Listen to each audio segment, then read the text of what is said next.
Halo Sobat YouTube, balik lagi bersama saya Bang Arya di sini. Untuk kali ini saya akan membahas masalah landing page, di mana merupakan salah satu media yang paling efektif dalam melakukan penjualan di internet.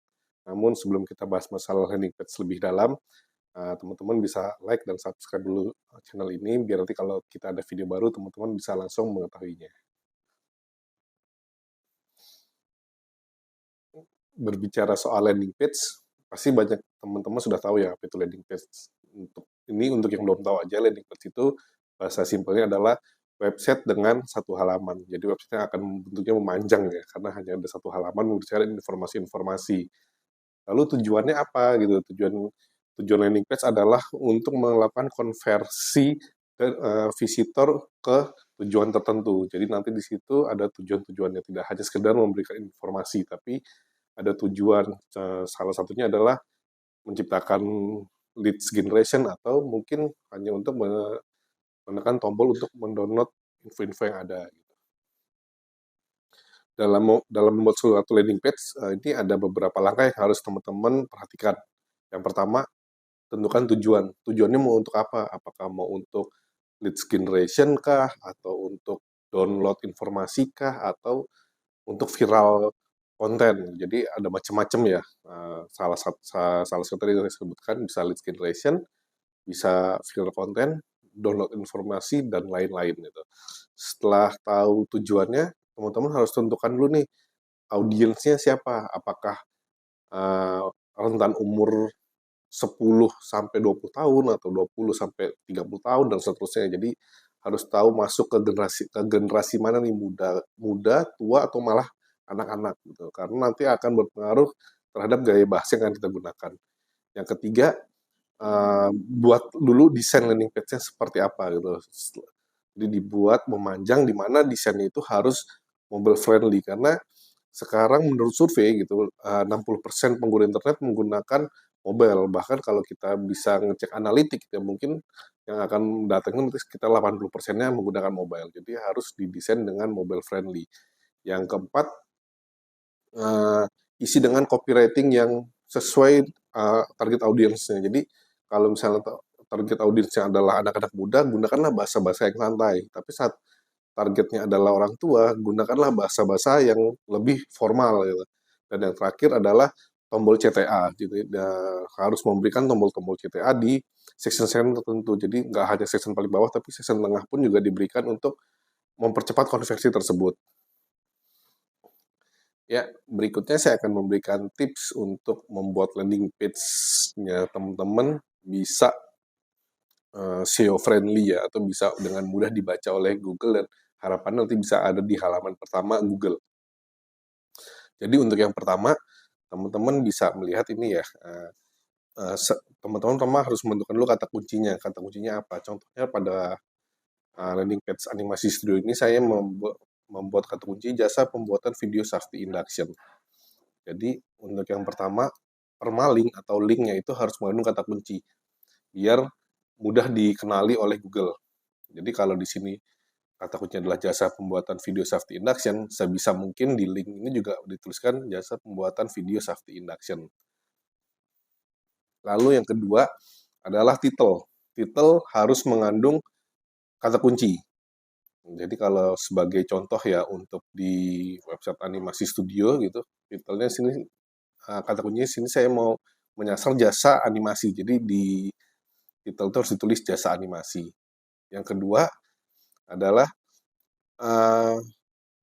deskripsi, itu juga harus mengandung kata kunci, bisa disambung atau dipisah. Contohnya di website animasi studio ini, saya menggunakan deskripsi, animasi studio adalah jasa pembuatan video animasi yang telah dipercaya mengembangkan video oleh brand-brand nasional seperti Gojek, BNI, Pertamina, dan lain-lain. Jadi di titel dan di deskripsi harus mengandung kata kunci. Lalu yang kedua, yang selanjutnya, pada bagian navigasi bar itu sebisa mungkin teman-teman harus meletakkan navigasinya lah, entah mau ke halaman lain atau mau ke halaman, atau mau ke mana ya, ke section-section tertentu pun tidak masalah gitu. Jadi navigation bar sebisa mungkin digunakan karena Google itu melihat website yang tidak menggunakan navigasi bar itu seharusnya menggunakan SEM atau menggunakan Google Ads. Sedangkan website-website yang tidak yang menggunakan navigation bar itu bisa menggunakan SEM. Jadi untuk mempermudah aja sebenarnya biar tidak terlalu sulit mengangkatnya. Lalu yang berikutnya pada hero image atau header ya kita ngomongnya, pada header itu juga harus H1-nya itu titel utamanya itu harus mengandung kata kunci. Kalau tadi di landing page animasi studio itu kita menggunakan kata kunci jasa pembuatan video safety induction, di H1-nya juga harus menggunakan itu. Jadi di sini ada ya contohnya ya, jasa pembuatan video safety induction berkualitas tinggi, itu harus ada. Nah, berikutnya gunakanlah kata itu minimal sekitar 500 kata, minimal ya, jangan kurang dari 500 kata. Jadi dari section 1 sampai section terakhir, gunakanlah minimal 500 kata, jangan kurang. Lalu di beberapa sectionnya, itu juga harus mengandung kata kunci. Contohnya kalau di landing page animasi studio ini, selain di header, itu ada di ini ya, di section keempat, sama section terakhir. Jasa pembuatan induction itu sangat penting. Kenapa? Karena dengan banyaknya kata kunci yang kita gunakan, di situ juga mempermudah untuk Google melakukan indeksnya. Gitu. Lalu jika teman-teman bisa gitu, tambahkan link ke halaman website utamanya teman-teman. Itu untuk membantu si website utama juga bisa terindeks dengan mudah oleh Google. Kira-kira seperti itu untuk bagian-bagian depan ya yang kita lakukan. Selebihnya adalah kekuatan dari backlink. Apa itu backlink? Nanti akan kita inilah bahas di lain kesempatan ya. Oh iya, ada satu lagi yang kelupaan, yaitu masalah plagiarisme atau plagiat ya. Jadi dalam landing page yang kita bikin, usahakan plagiatnya itu tidak sampai 5% atau harus di bawah 5%. Itu teman-teman bisa cek di Small SEO Tools, nanti teman-teman coba aja di situ, tinggal teman-teman masukkan linknya dan link yang dikecualikan. Jadi linknya teman-teman landing page-nya itu apa, di copy, dan yang dikecualikan juga di copy dengan link yang sama, sehingga teman-teman bisa ngecek berapa sih plagiarismenya. Jadi untuk contoh yang landing page yang tadi saya buat, di sini jiplaknya 0 dan udah 1%. Jadi ini udah aman untuk SEO gitu, karena sudah di bawah 5%. Itu juga merupakan hal yang penting. Kenapa? Karena akhir-akhir ini banyak landing page atau website atau artikel yang rontok di SEO di Google itu karena plagiat. Oleh karena itu kita harus benar-benar cek nih, jangan sampai artikel, landing page ataupun website yang kita bikin itu mengandung banyak plagiat, biar nantinya tidak rontok setelah di SEO-kan gitu. Jadi nggak cepat turun, akan banyak bertahan di atas. Kira-kira seperti itu ya untuk masalah landing page. Nanti untuk penggunaan Small SEO Tools juga akan saya bahas di lain kesempatan ya. Kita akan bahas penggunaan Small SEO Tools lebih mendalam, baik itu dalam pengecekan plagiat atau pembuatan artikel menggunakan AI. Nanti bisa kita bahas lain kesempatan.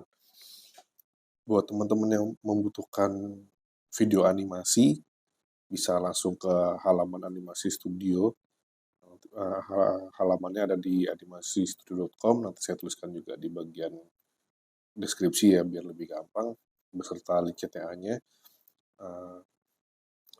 Di animasi studio, teman-teman itu bisa membuat video safety induction, bisa bikin video explainer, bisa bikin video iklan, dan lain-lain. Nah, kenapa harus di animasi studio? Karena animasi studio itu sudah mengerjakan proyek animasi nih dari Sabang sampai Merauke, dan lebih dari 500 klien yang telah puas dengan kerjaan animasi studio. Banyak brand-brand besar seperti PLN, Siemens, Pertamina, itu ada BPOM, dan lain-lain. Nah, gunakan kode voucher Bank Arya untuk mendapatkan potongan harga hingga 2 juta per menit. Oke, kira-kira seperti itu pembahasan untuk masalah landing page ya, agar bisa muncul di halaman satu Google. Itu tadi cara-cara seperti itu. Ada melalui titel, sama deskripsi mengandung kata kunci, permalink menggunakan kata kunci, H1 pada header juga menggunakan kata kunci, sebisa mungkin navbar digunakan, menggunakan kata kunci di beberapa section, terus plagiatnya harus di bawah 5%. Itu kira-kira untuk yang bisa kita lakukan di halaman depannya. Namun ada beberapa ada beberapa lagi untuk membantu ini nih, membantu si halaman depan ini bisa bisa naik di halaman Google, yaitu dengan backlink. Backlink itu nanti seperti apa juga akan kita bahas di lain kesempatan. Demikianlah video dalam optimasi landing page dari saya. Kalau ada yang mau didiskusikan langsung komen aja di bawah biar kita bisa belajar bersama, pintar bersama, dan sukses bersama.